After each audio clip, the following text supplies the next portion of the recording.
Hello बच्चों, नमस्कार। कैसे हैं आप लोग?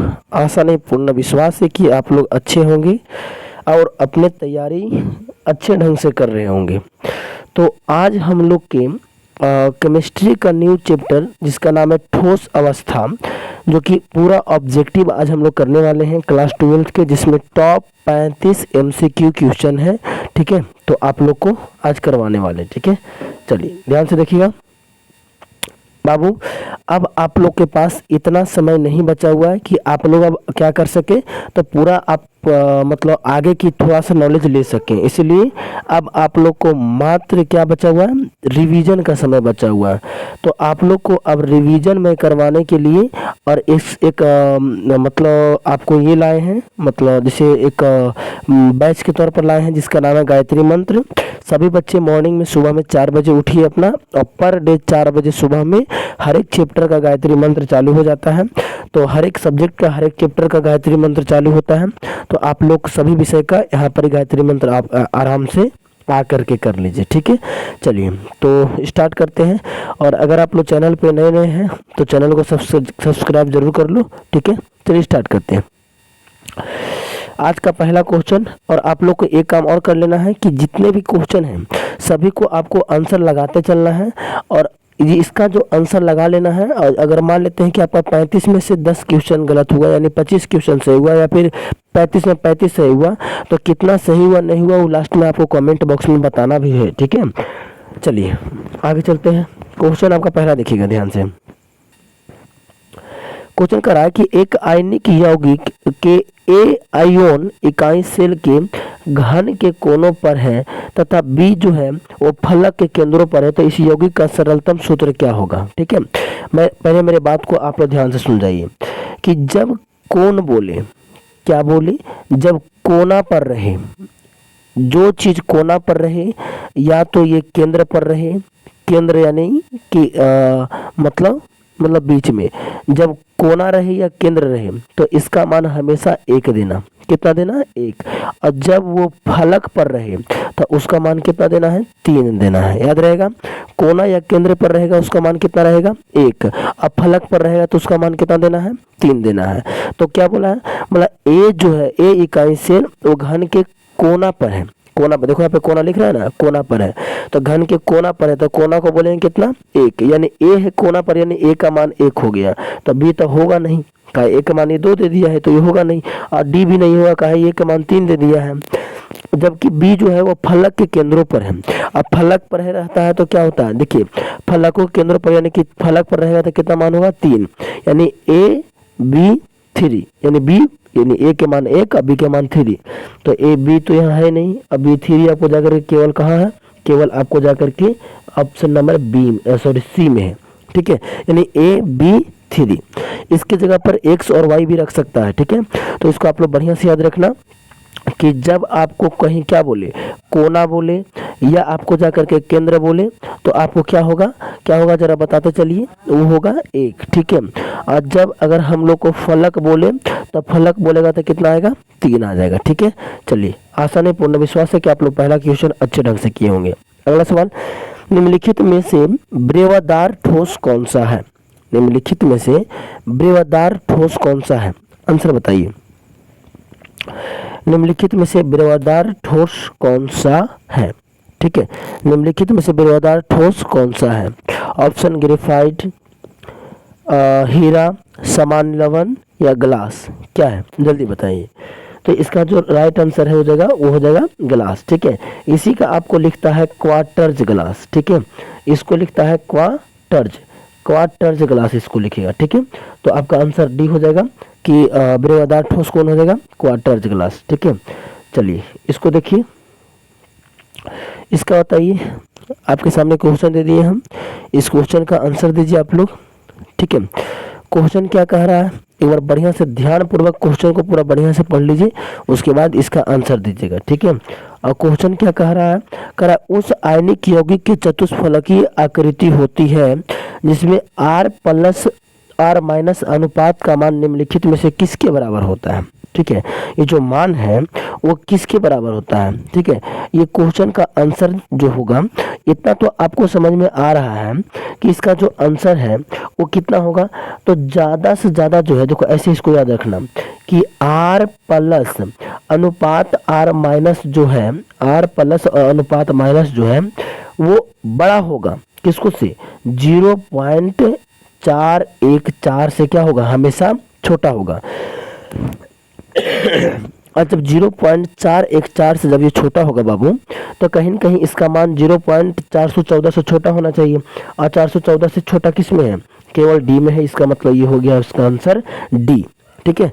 आशा नहीं, पूर्ण विश्वास है कि आप लोग इसको समझ गए होंगे।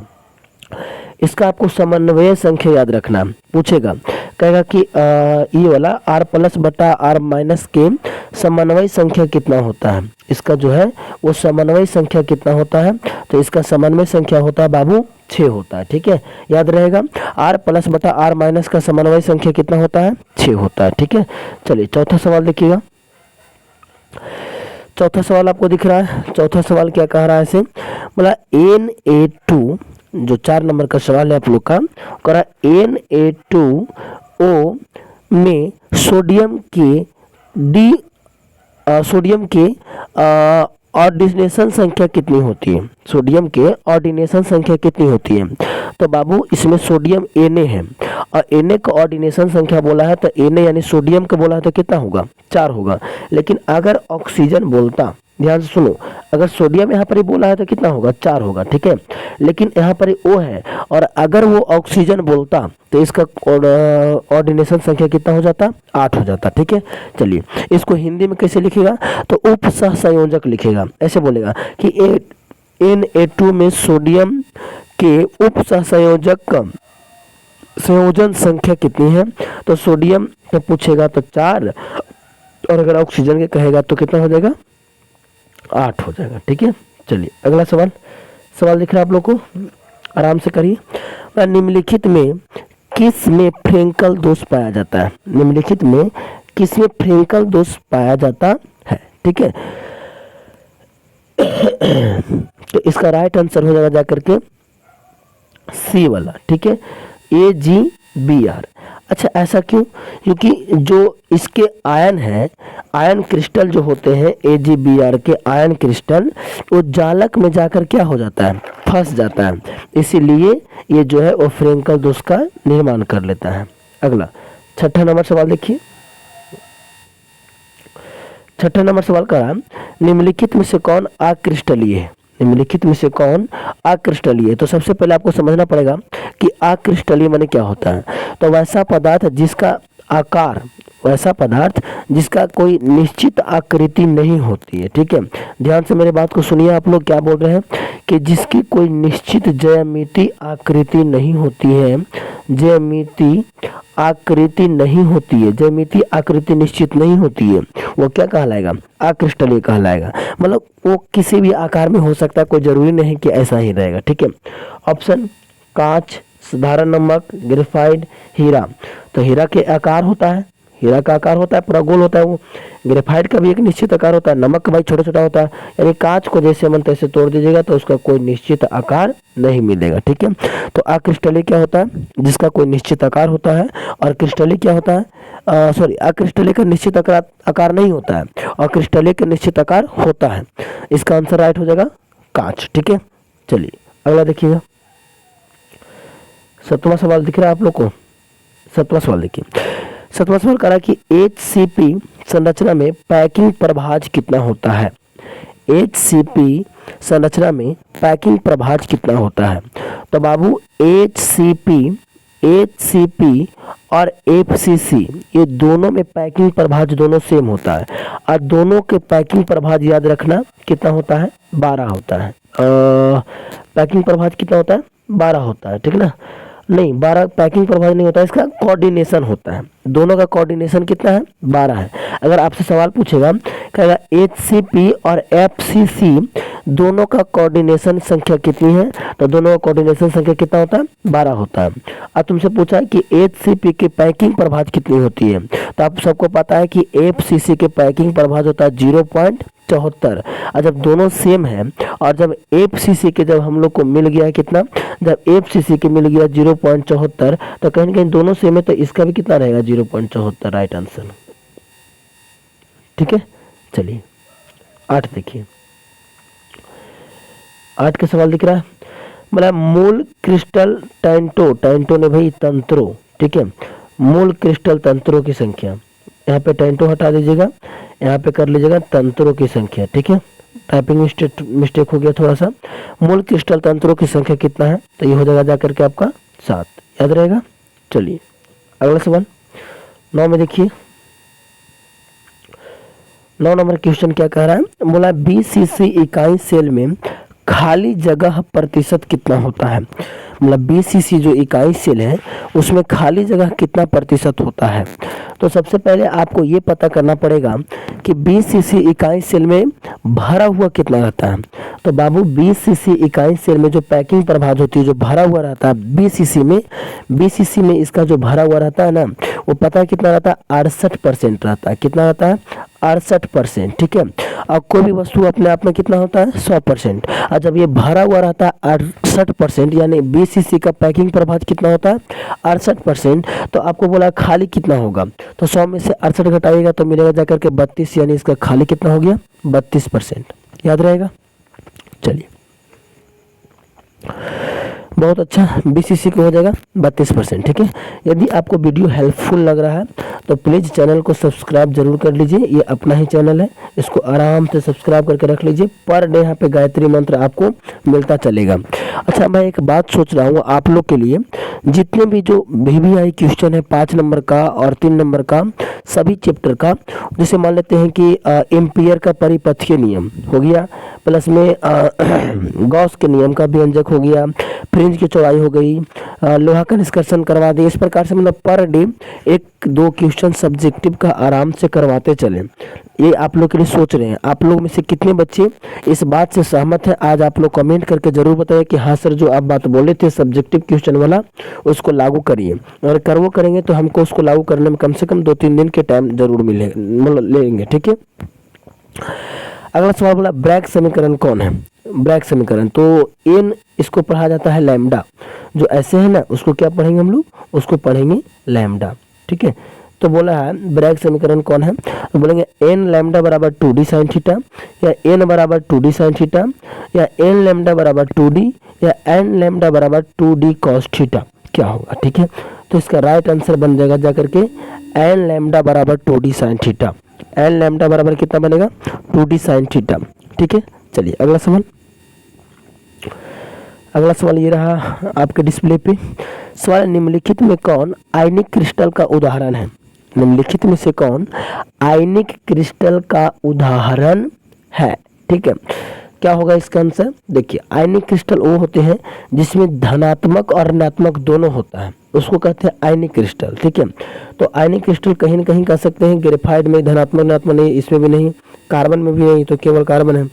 Na यानी सोडियम, और सोडियम होता है पॉजिटिव, और SO हो गया जाकर के आपका ये होता है नेगेटिव, और जिसमें पॉजिटिव और नेगेटिव दोनों रहता है वो क्या होता है, आयनिक क्रिस्टल का निर्माण करता है। ठीक है, चलिए अगला सवाल, अगला सवाल कह रहा है कि CaCl की क्रिस्टलीय संरचना कैसी होती है। SCC, FCC, BCC या नोट बने इनमें से कोई नहीं। क्या होगा इसका आंसर, ठीक है, तो इसका जो आंसर होगा वो पता है क्या होगा, इसका जो आंसर होगा वो हो जाएगा जाकर के आपका BCC। क्या हो जाएगा, BCC। ठीक है, BCC कहाँ, ये रहा आपका BCC। BCC का फुल फॉर्म आप लोग को याद रखना। ठीक है, बॉडी क्रिस्टल सेल। ठीक है, बॉडी क्रिस्टल सेल इसका फुल फॉर्म होता है। क्या हो गया, बॉडी क्रिस्टल सेल। ठीक है, body crystal cell, body crystal cell आपको ध्यान रखना है। ठीक है, लेकिन देखिए फेमस क्वेश्चन यहाँ पे 2 क्वेश्चन बहुत फेमस है। एक कहेगा CaCl किस क्रिस्टलीय संरचना है, तो वो अभी बता दिया आपको, BCC। लेकिन अगर सवाल कहेगा कि NaCl ये कैसी क्रिस्टलेशन रचना है, तो ये है बचवा एफसीसी। क्या है? एफसीसी, फलक केंद्रित सेल। ठीक है, यानी ये आपको याद रखना है कि जब CaCl कहेगा तो ये हो जाएगा BCC, लेकिन जब NaCl कहेगा तो ये हो जाएगा FCC। ठीक है, चलिए 13 देखिए। 13 नंबर सवाल कर रहा है कि एफसीसी इकाई सेल के संकुलन क्षमता कितना होता है। जो एफसीसी इकाई सेल है उसका संकुलन क्षमता कितना, संकुलन मतलब होता है कितना वो भरा हुआ रहेगा। ठीक है, चलिए हम आप लोग को एक बारी से समझा देते हैं। ठीक है, पूरा समझा देते हैं। एसीसी यानी सिंपल क्यूबिक सेल में कितना रहेगा, बीसीसी में कितना रहेगा और एफसीसी में कितना रहेगा। ठीक है, एफसीसी में कितना रहेगा, तो एसीसी में 1, इसमें रहता है 2 और इसमें रहेगा 4। यानी एक अगर मेरे पास कोई अगर पदार्थ है, अगर कोई मेरे पास परमाणु जो भी कुछ भी है, तो इसका मतलब हो रहा है कि एक मतलब वो 4 हिस्सा में से एक ही हिस्सा भरा हुआ है, बाकी 3 हिस्सा खाली है। ठीक है, ये हो गया उसका।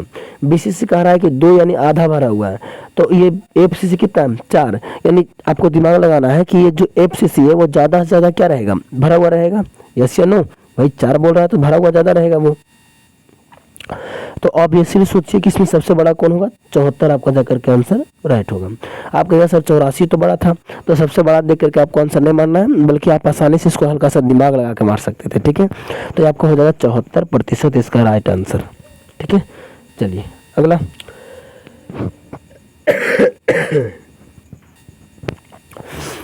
बॉडी सेंटर्ड क्यूबिक एक सेल में लैटिन बिंदुओं की संख्या कितना है। देखिए बॉडी बी, सेंटर्ड यानी C, क्यूबिक यानी सेल। ठीक है, क्यूबिक सेल। ठीक है, इसमें बोला लैटिन बिंदुओं की संख्या कितनी है, आपको बताना है कि इसमें लैटिन बिंदुओं की संख्या कितनी है। तो आप लोग आंसर बता दीजिएगा कितना है। बिल्कुल सही, सबका सही आ रहा है। आंसर हो जाएगा 2। कितना हो जाएगा 2। ठीक है, चलिए 15 देखिए।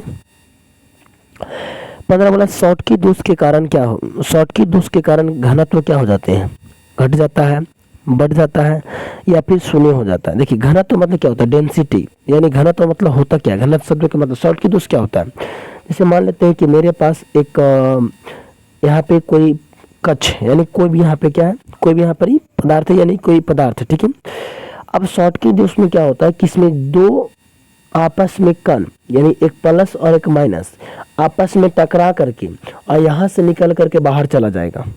क्या हो जाएगा, यहाँ से आपस में टकरा करके निकल के कहाँ चला जाएगा, बाहर चला जाएगा। जब बाहर चला जाएगा तो इस बीच यहाँ पे स्थान क्या हो जाएगा, खाली हो जाएगा।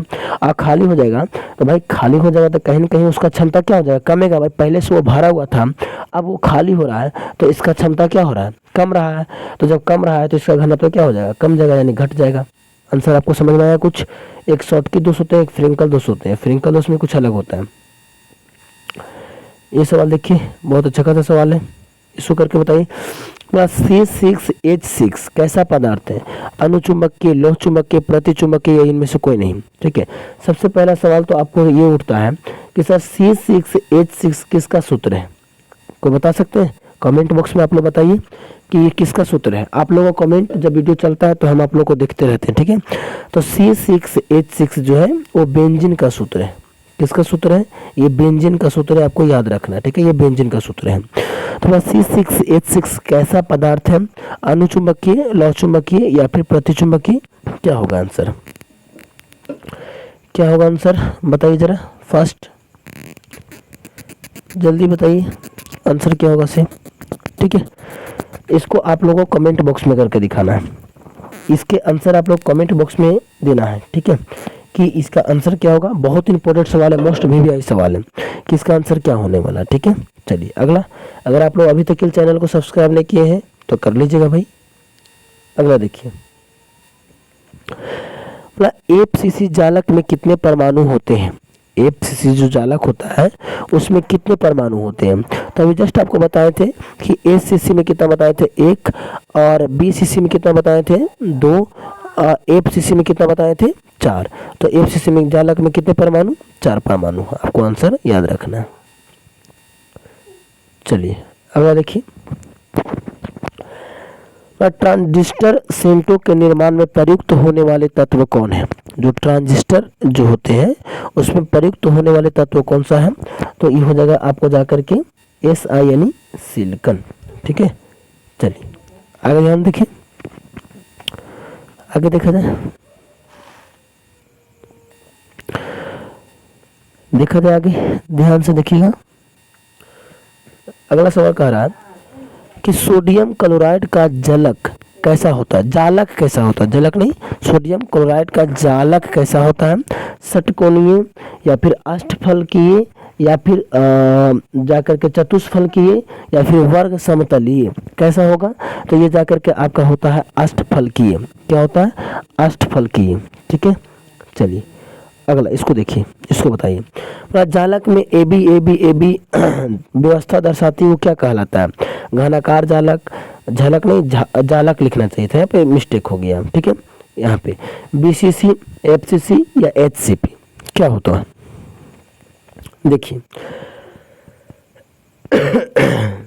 ध्यान से देखिए, इसमें ऐसे होते हैं सारे कण आपस में इस प्रकार से एक दूसरे से ऐसे होते हैं।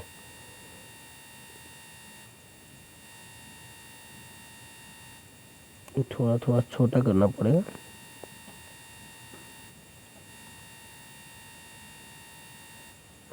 इस प्रकार से सभी गोला आपस में क्या रहते हैं? इस प्रकार से सभी गोला, सभी क्रिस्टल एक दूसरे के ऊपर रखा हुआ रहता है। यहाँ पे एक दूसरे के ऊपर क्या रहता है? रखा हुआ रहता है। ठीक है, ध्यान से पढ़िए, आप लोग ध्यान से सीखिएगा A to Z बातों को। इसके ऊपर फिर से यहाँ पर ही रखेंगे हम,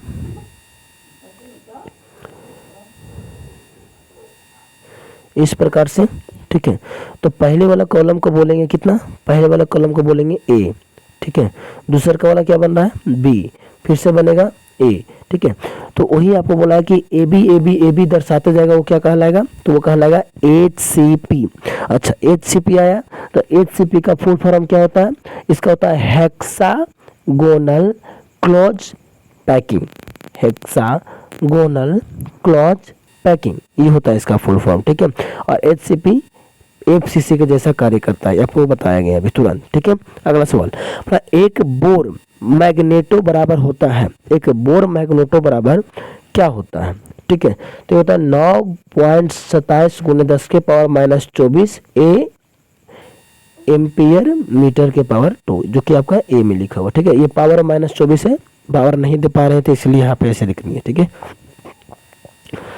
देखिए ये बड़ा मजेदार सवाल है, जरा इसको बढ़िया से समझिएगा। ठीक है, मतलब यदि बैंड गैप 0.7 ई भी हो तो वह क्या होगा? पहले इसको हम समझा देते बढ़िया से, उसके बाद आप लोग इसको करिएगा। ठीक है, ध्यान से देखिए, इसमें क्या होता है? इसमें दो इस प्रकार से पदार्थ होते हैं, दो पदार्थ। ठीक है, गौर कीजिए, दो पदार्थ होता है। पहला वाला के नाम जो है वो नीचे जो है वो लिखता है VB, और ऊपर वाला के लिखता है CB। VB का मतलब हो गया वैलेंसी बॉन्ड और CB का मतलब हो गया कंडक्ट बॉन्ड। ठीक है, अब यहाँ पे अगर ये लाइन, अगर ये आसानी से एक दूसरे से इलेक्ट्रॉन पार हो सकते हैं तो वो कह देंगे ये चालक है, चालक है। ठीक है, क्या है? सुचालक, चालक या फिर विद्युत चालक, इस प्रकार चालक में जिससे इलेक्ट्रॉन जा सकता है। और अगर ये हल्का हल्का इलेक्ट्रॉन को जाने दे रहा है, हल्का हल्का रोक रहा है, तो कहेंगे बेटा तू रोक रहा है, यानी आधा रोक रहा आधा जाने दे रहा है, आधा से हो गया अर्धचालक। और अगर एकदम रोक देगा तो वो कहला जाएगा जाकर के आपका अचालक। तो इसका तीनों का तीनों आपको ध्यान रखना है। जब आपको कहेगा 0 EV, कितना? जब आपको कहेगा 0 EV तो इसका मतलब हो जाएगा सुचालक। क्या होता है इसका मतलब? सुचालक। कब 0 EV कहेगा तब। और जब 0.7 कहेगा, 0.7 EV कहेगा तो इसका मतलब होता है अर्धचालक। इसका मतलब क्या होगा? अर्धचालक होता है, इसका मतलब होता है अर्धचालक। 0.7 कहेगा तब। लेकिन अगर जाकर के आपको 0.7 ना कह के और अगर आपको जाकर के 6 कह दिया, 6, तो 6 कहेगा तो ये हो जाएगा जाकर के आपका अतिचालक। क्या हो जाएगा? अतिचालक। ठीक है, फिर से बोलिए एक बार, हमने क्या बोला? बोले अगर 0 रह गया तो चालक यानी सुचालक बोल सकते हैं, अगर 0.7 रह गया तो अर्धचालक होगा, और अगर 6 रहा तो चालक होगा। ठीक है, तो क्वेश्चन पूछा 0.7 का, तो 0.7 से अगर पूछा है तो हम लोग 0.7 का लगाएंगे, तो 0.7 का हो जाएगा जाकर के अर्धचालक, जो कि ऑप्शन नंबर बी में। क्लियर हो गया? चलिए अगला सवाल 23 नंबर देखिएगा। बोला निम्नलिखित में से किस धातु के समन्वयन संख्या कितना होता है? 8 होता है, तो है पोटेशियम यानी के। ठीक है, हम सोच रहे हैं आप लोग को एक वीडियो में समन्वयन संख्या निकालने के लिए सिखा दें। ठीक है, देखिए इसको, बोला निम्नलिखित में कौन विषम देशिकता को दर्शाता है? ग्लास घन, BaCl2, या फिर लकड़ी का घन, या फिर प्लास्टिक का दाम, प्लास्टिक का घन होना चाहिए। यहाँ पे प्लास्टिक का घन होगा, यानी कब नहीं होगा, प्लास्टिक का घन होगा। तो क्या इसका राइट आंसर होने वाला है? बताइए आप लोग। इसका राइट आंसर होने वाला है BaCl2, BaCl2। ठीक है, चलिए 25 देखिए। 25 का क्वेश्चन दिख रहा है आप लोग को, इसका आंसर बताइए क्या होगा से। देखिए क्या बोल रहा है से। ठीक है, मतलब पी टाइप के अर्धचालक में बहुत सांख्यिक आवेश वाहक होता है, वो क्या कर सकता है? ठीक है, तो मेरे बात को देखिए, अर्धचालक दो ही प्रकार का होता है, एक होता है पी टाइप और एक होता है एन टाइप। एक पी टाइप और एक कितना हो गया, एन टाइप। तो जब जब कहेगा पी टाइप, तो पी टाइप के मतलब आपको लगाना है, ये हो जाएगा छिद्र को दर्शाएगा। किसको दिखाएगा? छिद्र को दिखाएगा, छिद्र को। ठीक है, ये छिद्र को दिखा देगा। लेकिन जब एन टाइप कहेगा तो ये पता, ये इलेक्ट्रॉन को दिखाएगा। किसको दिखाएगा? ये इलेक्ट्रॉन को दिखाएगा। ध्यान रखना, मेरे बात को याद रखना हम क्या बोल रहे हैं। ठीक है, बोल रहे हैं कि अगर एन टाइप रहेगा तो वो इलेक्ट्रॉन को दिखाएगा, और जब पी टाइप रहेगा तो क्या दिखाएगा? छिद्र को दिखाएगा। ठीक है, तो चलिए क्वेश्चन क्या बोला है? क्वेश्चन बोला है पी टाइप, तो पी टाइप क्या दिखाएगा? छिद्र को दिखाएगा। ठीक है, बात क्लियर हो रहा है? चलिए 26 देखिए। देखिए ये सवाल आ गया, अभी जस्ट करवाए हम, तुरंत आ गया। क्या बोला? यदि बैंड गैप 0 नहीं है, अभी 6 EB हो तो क्या होगा? 6 EB यानी लास्ट में था ना। अरे भाई तीनों कोड बताए थे, पहला बताया था 0 EB, और दूसरा बताए थे 0.7, और तीसरा बताए थे 6। तो एकरा में लाइन जाएगा, एकरा में हल्का हल्का जाएगा, एकरा में लाइन जो है वो बिल्कुल नहीं जाएगा। तो बोला 6, यानी 6 बोला, 6 EB बोला, इसका मतलब लाइन नहीं जाएगा इसमें। और जब लाइन नहीं जाएगा तो कहीं ना कहीं विद्युत चालक तो हो ही सकता है, लाइन नहीं जाएगा। तो भाई तो चालक बोल रहा है, अर्धचालक मैंने आधा होना चाहिए, तो ये भी नहीं होगा। अतिचालक मैंने भाई और तेज से जाएगा, तो यहाँ पे आंसर हो जाएगा इनमें से कोई नहीं। यानी आंसर इसका क्या होगा? इनमें से कोई नहीं तो हो गया, लेकिन इसका आंसर हो जाएगा वह है अर्धचालक। आंसर क्या होगा? अर्धचालक। समझ में आ गया होगा आप लोग को, बढ़िया से क्लास कर रहे हो शुरुआत से। तो इसका बताइए, मतलब यदि बैंड गैप 0 EB है तो 0 EB रहेगा, वो क्या रहेगा? चालक रहेगा। चालक रहेगा तो अर्धचालक तो हो ही नहीं सकता। अतिचालक तो भाई इधर की चालक लगाना। ठीक है, अतिचालक इसमें नहीं होता, इसमें चालक होता है, तो वो होगा विद्युत चालक। ठीक है, चलिए अगला सवाल। अगला सवाल देखिए यहाँ पे ध्यान से क्या बोल रहा है इसे। बोला यदि अगला सवाल बोला कि यदि एक गोल क्रिस्टल के किनारे पर हो तो उसकी इकाई सेल में कितनी साझेदारी होगी? देखिए इसको हम कहाँ कहाँ पे रहेगा इससे पहले आपको सिखा देते हैं। ठीक है, गौर से मेरे बात को समझिएगा, कॉपी पेन लेकर के बैठा कीजिए और उसको लिख लिया कीजिए। अगर आपको कहीं कहेगा कि ये कोना में है तो कितना होगा? अगर कहेगा किनारा पर रखा हुआ है, दिख रहा है? अगर कहेगा कहाँ? किनारा पर कहेगा, किनारा पर कहेगा तो क्या होगा? अगर कोना में कहेगा तो क्या होगा? फिर से एक बार लिख देते हैं भाई, फिर से लिख देते हैं। कोना में कहेगा तो क्या होगा? किनारा में कहेगा तो क्या होगा? फलक पर कहेगा तो क्या होगा? या केंद्र में कहेगा तो क्या होगा? बताइएगा। तो कोना में जब जब कहेगा तो इसका आंसर हो जाएगा 12.5। ठीक है, किनारा पर जब जब कहेगा तो इसका आंसर मारना 25%। कितना मारेगा? 25%। जब जब बोलेगा फलक पर तो फलक पर मारना है 50%। कितना मारना है? 50%। और जब बोलेगा केंद्र तो इसमें मारना है 100%।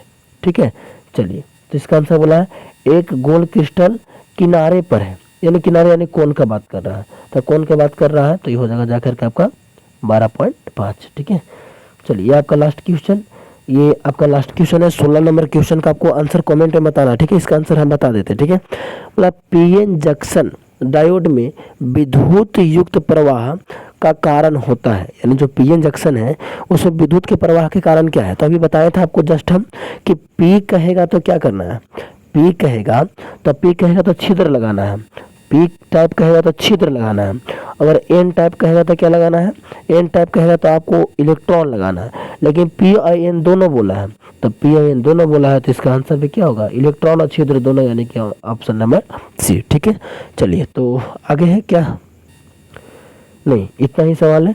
तो आप लोग इतना सवाल किए, कितना सही हुआ आप लोग को जरूर बताना। ठीक है, वीडियो कैसा लगा एक कमेंट जरूर करना, मोटिवेशनल कमेंट। ठीक है, ताकि हम लोग को भी एनर्जी मिले कि भाई सही काम कर रहे हैं या गलत कर रहे हैं। ठीक है, चलिए तो गायत्री मंत्र में आप लोग लगातार जुड़ल कीजिए।